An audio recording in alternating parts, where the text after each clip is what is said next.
Doctor ortho Ayurvedic oil और capsule, अब दर्द भी घुटने टेकेगा।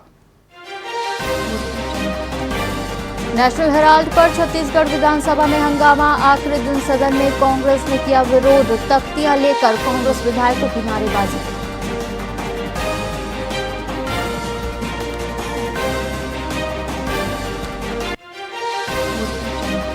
ईडी ने भूपेश बघेल की डिप्टी सेक्रेटरी को किया गिरफ्तार। छत्तीसगढ़ शराब घोटाले में सौम्या चौरसिया हुई गिरफ्तार। सौम्या चौरसिया की गिरफ्तारी से राजनीति गरमाई।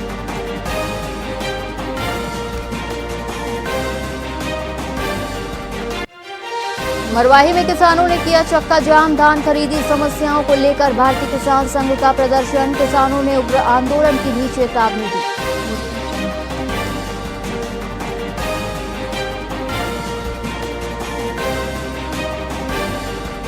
कोरबा में हाथी के हमले से महिला की मौत। पति खाच के नीचे छिपकर बचाई जान। घर के आंगन में सो रहे थे दंपति।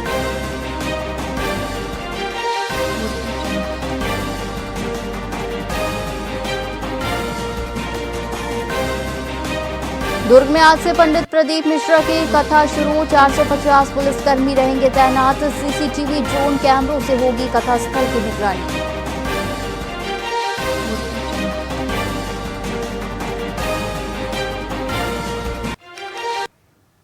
नमस्कार, आप देख रहे हैं वीआईपी न्यूज और मैं हूं आपके साथ एकता सिंह। आइए रुक करते हैं खबरों की ओर।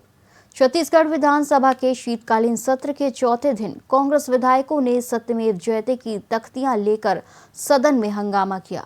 नेशनल हेराल्ड मामले में सोनिया और राहुल गांधी के खिलाफ ईडी की कार्रवाई के विरोध में विपक्ष ने जांच एजेंसियों के दुरुपयोग का आरोप लगाया। हंगामे के दौरान नारेबाजी हुई और विपक्षी विधायक गर्भगृह तक पहुंच गए। नियमों के उल्लंघन पर उन्हें निलंबित कर दिया गया। इससे सदन की कार्यवाही बाधित रही और राजनीतिक माहौल गरमाया। पूर्व मुख्यमंत्री भूपेश बघेल ने भी जांच एजेंसियों के दुरुपयोग की बात कही।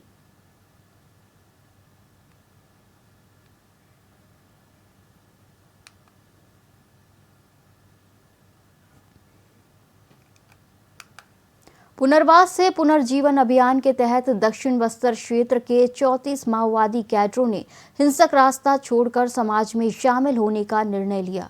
इनमें 7 महिलाएं और 27 पुरुष शामिल हैं। छत्तीसगढ़ सरकार की नक्सल उन्मूलन नीति और पुलिस, डीआरजी, एसटीएफ, कोबरा के रिपू बलों के संयुक्त प्रयासों से ये सफलता मिली। बीजापुर जिले में 2024 से अब तक 824 माओवादी मुख्यधारा में लौट चुके हैं। मुख्यधारा लौटने वाले कैडरों को 50,000 रुपए आर्थिक सहायता दी जाएगी। पुलिस ने पुनर्वास को सुरक्षित और सम्मानजनक जीवन के लिए प्रेरक बताया।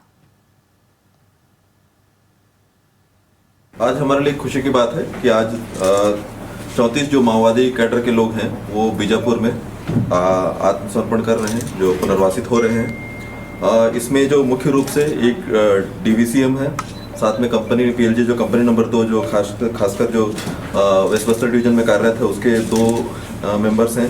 आज हमारे लिए खुशी।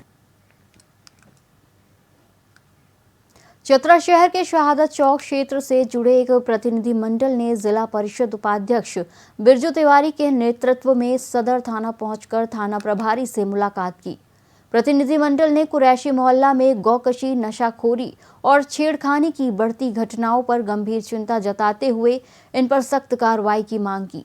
उन्होंने बताया कि असामाजिक गतिविधियों के कारण क्षेत्र में भय का माहौल है और स्कूल ट्यूशन आने जाने वाली किशोरियों और युवतियों के साथ छेड़छाड़ की घटनाएं हो रही हैं।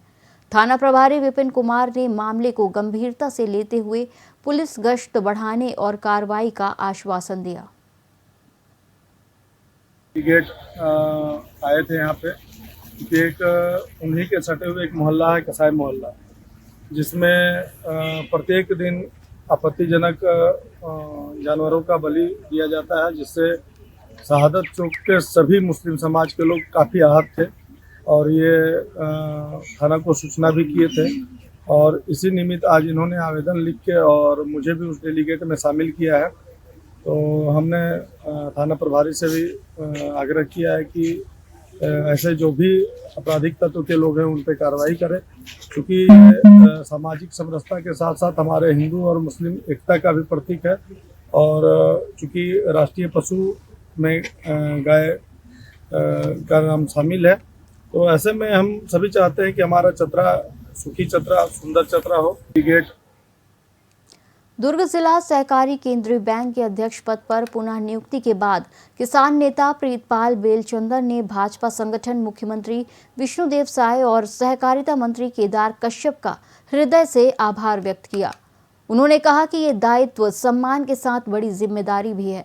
बेलचंदर ने किसानों, कृषक समूहों और सहकारी समितियों के हित में बैंक को सशक्त और पारदर्शी बनाने का संकल्प लिया। समय पर ऋण, बेहतर बैंकिंग सुविधाएं और नई संभावनाएं उपलब्ध कराना उनकी प्राथमिकता होगी। सभी जनप्रतिनिधियों और सहयोगियों के साथ मिलकर दुर्ग संभाग में सहकारिता को नई ऊंचाइयों तक ले जाएंगे। पार्टी और सरकार के मुखिया विष्णुदेव जी साय, हमारे संगठन प्रभारी जो कल राष्ट्रीय अध्यक्ष के पद पर आसीन हुए, और प्रदेश के तमाम वरिष्ठ नेताओं के आशीर्वाद से, मंत्रिमंडल के सहयोगियों से, सहकारिता मंत्री के अंतिम दस्तखत से जो ये पद चौथी बार मिली है, ये किसानों को समर्पित रहेगा। प्रदेश संगठन, प्रदेश भाजपा संगठन एवं छत्तीसगढ़ के मुख्यमंत्री आदरणीय विष्णुदेव साय जी और डॉक्टर रमन सिंह जी एवं समस्त वरिष्ठ और मंत्री परिषद के सभी सदस्यगण, विशेष रूप से आदरणीय केदार कश्यप जी का आभार व्यक्त करता हूं। गौरेला में बिरसिया बाई की लकड़ी से पीट कर हत्या करने वाले आरोपी बोधूराम बैगा को अदालत ने आजीवन कारावास की सजा सुनाई है। न्यायाधीश ज्योति अग्रवाल ने साक्ष्यों के आधार पर आरोपी को दोषी पाते हुए उम्र कैद और अर्थदंड की सजा का ये फैसला सुनाया। ये खौफनाक वारदात दिसंबर 2024 में शराब के नशे में हुए विवाद के दौरान हुई थी। अभियोजन पक्ष की ओर से प्रभावी पैरवी के बाद बीएनएस की धारा 103 के तहत ये कड़ी सजा दी गई, जिससे क्षेत्र में शराब और हिंसा के प्रति कड़ा संदेश गया है।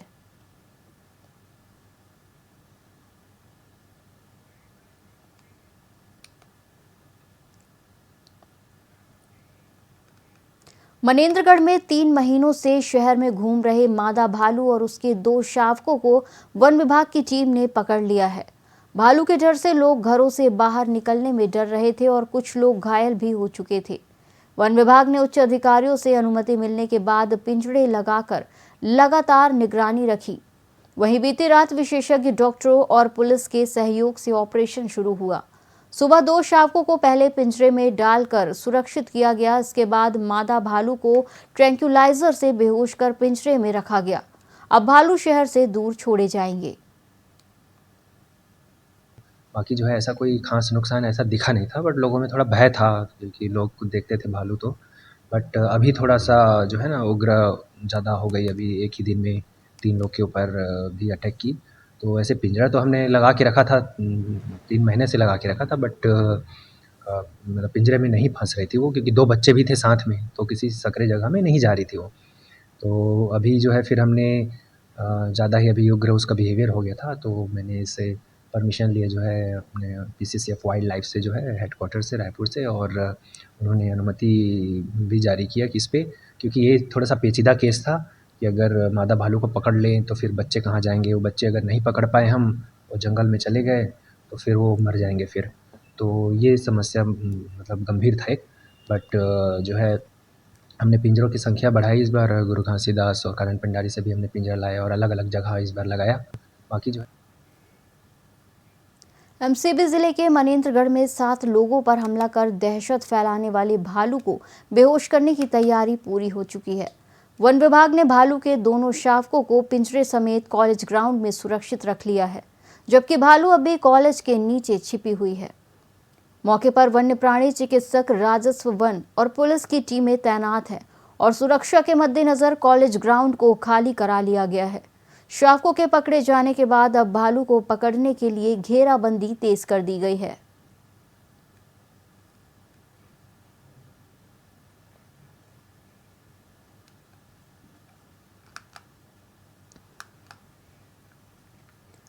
छत्तीसगढ़ शराब घोटाले में ईडी की बड़ी कार्रवाई में राज्य प्रशासनिक सेवा की निलंबित अधिकारी सौम्या चौरसिया को गिरफ्तार किया गया। उन्हें रायपुर स्थित विशेष अदालत में पेश किया गया और 3 दिन की रिमांड की मांग की गई।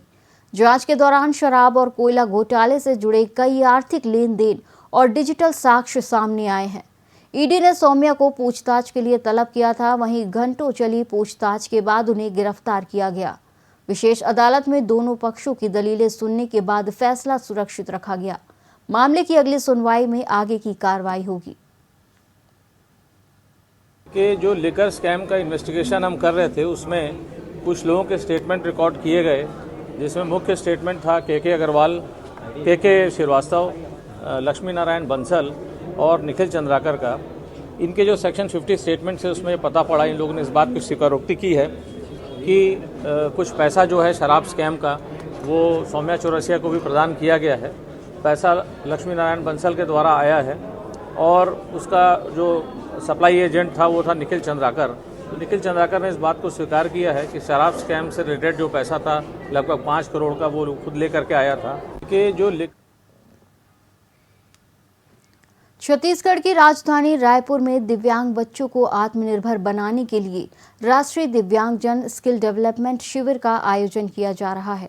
19 से 23 दिसंबर तक जैन मानस भवन एयरपोर्ट के सामने आयोजित शिविर में देश भर से करीब 1200 मूक बधिर और दृष्टिबाधित बच्चे शामिल होंगे। शिविर में उन्हें रोजगार प्रशिक्षण दिया जाएगा। इसमें ऑर्गेनिक साबुन, face wash, phenyl, hand wash, bottle art, माला, दियाबाती, माटी कला, नेल आर्ट, झाड़ू वायर, लिपन आर्ट, मोम पेंटिंग, प्रिंटर रिफिलिंग जैसी लगभग 72 कलाओं में दक्षता दी जाएगी। इससे बच्चे स्वावलंबी बनकर प्रति माह 15 से 20 हजार रुपए कमा सकेंगे। आयोजक लोकेश कावड़िया और मोतीचंद बरडिया ने इस अवसर पर प्रशिक्षण का महत्व बताया। देखिए, आपको जान करके खुशी होगी कि जो उनकी मांग है ना, उसके ऊपर मैंने ऑलरेडी कार्रवाई शुरू कर दी है। मैंने मुख्यमंत्री जी को दे चुका हूं लिस्ट सहित कि भाई इनके बारे में आप फिर से जांच करवा लीजिए, जिन्होंने सरकारी नौकरी पाई है और उस नौकरी के माध्यम से अगर उसने कुछ पाया है और वो गलत है तो उसकी जांच करवा लीजिए। देखिए,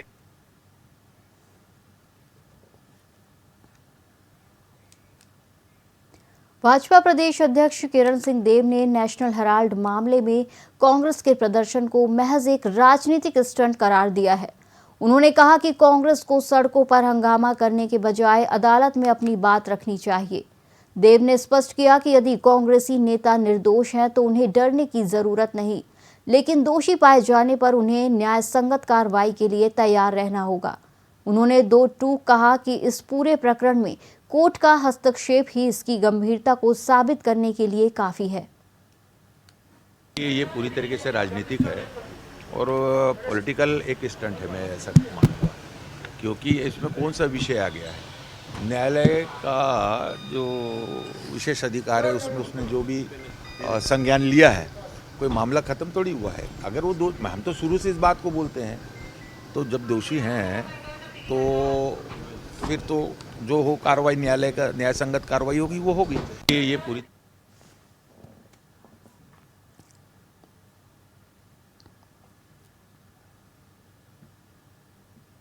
इस बुलेटिन में फिलहाल इतना ही। आप देखते रहिए VIP न्यूज़। नमस्कार।